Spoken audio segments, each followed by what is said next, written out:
साथियों नमस्कार। सबसे पहले तो माफ़ी चाहेंगे आपसे कि थोड़ा लेट हो गए हैं। मीटिंग थी, उसमें थोड़ा टाइम लग गया है। आपसे बेनती करेंगे कि ज़्यादा से ज़्यादा जुड़ जाएं, जल्दी से जल्दी अपने और साथियों को भी जोड़ें। और आज आपसे कुछ बेनती करने के लिए, कुछ अनुरोध करने के लिए लाइव हो रहे हैं।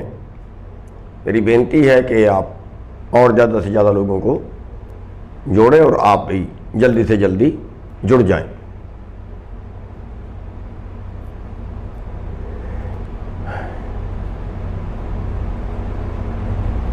मेरी दोबारा बेनती है आप सभी से कि जल्दी से जल्दी जुड़ जाएं और भी अपने सभी साथियों को जल्दी से जल्दी जोड़ लें ताकि अपनी बात रखी जा सके। आप लोग बहुत मेहनत कर रहे हैं, बहुत लगातार, बहुत लंबे समय से आंदोलन में साथ दे रहे हो। कई दिनों बाद लाइव आने का टाइम लगा है। आपसे बेनती है कि सबको जल्दी से जल्दी जोड़ लें आप लोग।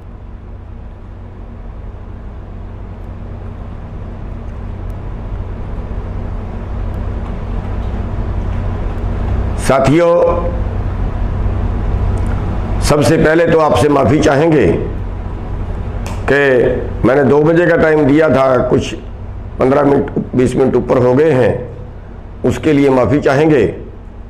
और आज का जो विषय है, हम जो आंदोलन हमारा चल रहा है, सबसे पहले तो हम आपको बधाई देना चाहेंगे कल के लिए कि जो कल हिसार में आपने प्रदर्शन किया और उसमें आपने विजय प्राप्त की, उसके लिए सारे हरियाणा वासी बधाई के पात्र हैं। हम सब के धन्यवादी हैं। अगर एक किसान को तकलीफ पहुंचती है तो पूरे देश का किसान ही इकट्ठा होना चाहिए। पूरे देश के किसानों को एकजुट होना चाहिए। किसी किसान की भी अगर कोई मुसीबत उस पर आती है तो सब हम एकजुट नजर आने चाहिए। और जैसे कल आपने हिसार में प्रदर्शन किया और उसके अगले प्रदर्शन के लिए अगर कल ना निपटता, उसके अगले प्रदर्शन के लिए जिस तरह से आप तैयार थे, उसके लिए हम आपको धन्यवाद देते हैं। पहले भी आपने हिसार कांड पे एक छोटे से मैसेज के ऊपर हरियाणा में करीब 150 जगह पे एक तुरंत जाम लगा दिया था।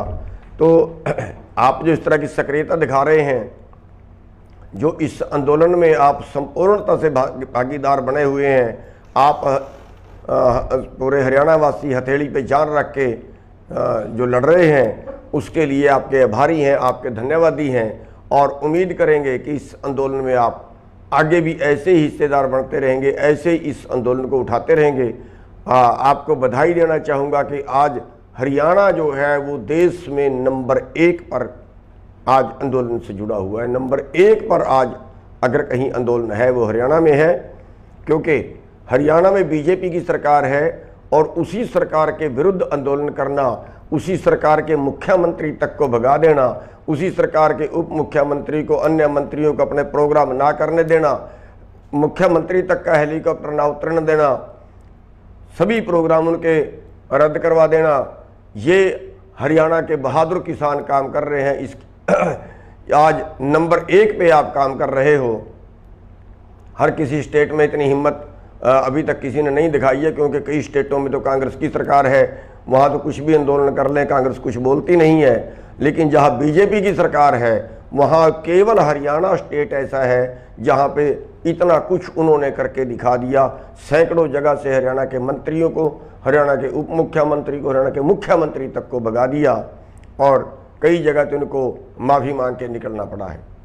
साथियों, बहुत सी जगह आपके सिर फुटे हैं, बहुत सी जगह आपके मुकदमे बने हैं, सैकड़ों मुकदमा अभी तक बन चुका है।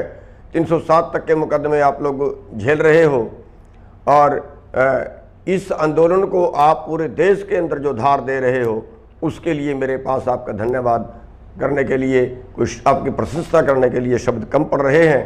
तो लेकिन इसके साथ ही जो उत्तर प्रदेश के किसान हैं, उत्तर प्रदेश में भी बीजेपी की सरकार है, उत्तराखंड में भी बीजेपी की सरकार है, और भी कई प्रदेशों में बीजेपी की सरकार है।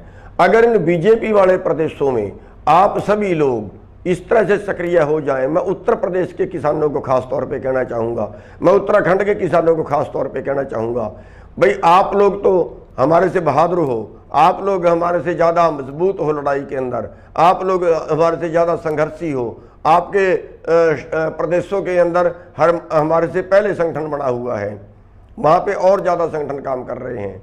साथियों, मैं अनुरोध करना चाहूँगा कि अगर आज आप लग जाओ इन एमएलए एमपीओ को भगाने के लिए, सत्ता पार्टी जो भी है, जो भी उसका आदमी प्रोग्राम करता है उसको भगाने के लिए, अगर आज यूपी में भी जिस दिन यहाँ पे मुख्यमंत्री उद्घाटन करने गए थे हॉस्पिटल का, उसी दिन उत्तर प्रदेश के अंदर भी उत्तर प्रदेश के मुख्यमंत्री उद्घाटन करने गए थे।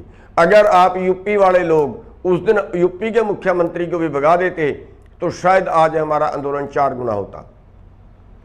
यही उलाना कल हमें हिसार में बैठे आईजी ने दिया है कि यूपी वालों क्यों नहीं करते, हरियाणा वाले ने जो किया है, अगर यही यूपी में भी होता तो हमारे पे उलाना ना आता। साथियों, मैं उत्तर प्रदेश के भाइयों से, उत्तराखंड के भाइयों से कहना चाहूँगा कि आप जो है मजबूती पकड़िए। कोई ज़रूरी नहीं है आपके पास कोई लीडर आएगा तब आप करोगे। आप स्थानीय लोग ही 100, 200, 500, 1000 इकट्ठे हो जाइए, काले झंडे पकड़िए, नारे लगाइए, आगे लेट जाइए उनकी गाड़ियों के, हाथ नहीं उठाना। आपने बट्टा नहीं मारना, आपने डंडा नहीं मारना, आपने गाड़ी नहीं निकालनी, आपने गाड़ी नहीं तोड़नी, आगजनी नहीं करनी, लेकिन विरोध प्रदर्शन इतना करना है कि उनको जान छुड़वानी भारी पड़ जाए। विरोध प्रदर्शन इतना करना है कि वो आगे के लिए आपके क्षेत्र में घुसना बंद कर दें। कौन है हमारा जिम्मेवार? हमारे नीतिकार ही हमारे जिम्मेवार हैं। ये सारे कानून हमारे से वोट लेते हैं और कानून सारे पूंजीपति के पक्ष में बनाते हैं, क्योंकि पूंजीपतियों से चंदा लेते हैं, कारपोरेट से चंदा लेते हैं, उनके पक्ष में कानून बनाते हैं। हमारे जो आम नागरिक है वो तो भेड़ बकरी बन के रह गए हैं। आम आदमी के लिए कौन सा कानून बनाया? आम आदमी के लिए कौन सी सुविधा दी? उत्तर प्रदेश जैसे प्रदेशों का हाल देखें, हम कहते हैं वहाँ पे ये है वो है, आज तक उत्तर प्रदेश में धान क्यों नहीं बिकता? आज तक उत्तर प्रदेश में गेहूं क्यों नहीं बिकती? कोई और फसल क्यों नहीं बिकती? उत्तर प्रदेश में क्यों मंडियां नहीं हैं? इसलिए कि आप लोग लड़ नहीं रहे हो। आप लोग पता नहीं किसके इंतजार में बैठे हो। आप लोग किसी नेता के इंतजार में मत रहिए। कोई नेता आपको आएगा वो लड़ने के लिए कहेगा फिर आप लड़ेंगे, नहीं। उठिए, आप सभी आदमी यूनी में हो, आप सभी लड़ सकते हो, आप सभी के अंदर बहुत ऊर्जा है। खुद लीडर बन जाइए, मत किसी लीडर के इंतजार में रहिए, खुद लीडर बन जाइए और जगह जगह पे